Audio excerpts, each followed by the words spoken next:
memperlihatkan seorang pengendara motor cekcok dengan seorang relawan yang mengawal ambulans saat membawa penumpang. Kejadian tersebut terjadi di Jalan Kiai Haji Dewantara, Desa Karangasih, Kecamatan Cikarang Utara, Rabu, tanggal 13 Oktober tahun 2021, lalu. Terlihat pengendara motor tersebut mencegat relawan yang mengendarai motor sehingga ia menghambat laju ambulans.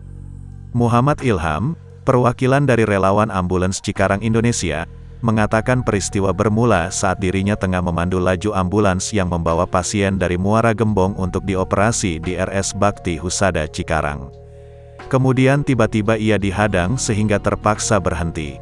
Pengendara motor yang belum diketahui identitasnya tersebut bahkan memukul kendaraan relawan dan meludahinya. Sementara itu, supir ambulans Abi mengatakan diduga pengendara tersebut kesal lantaran saat akan berbelok ke kanan.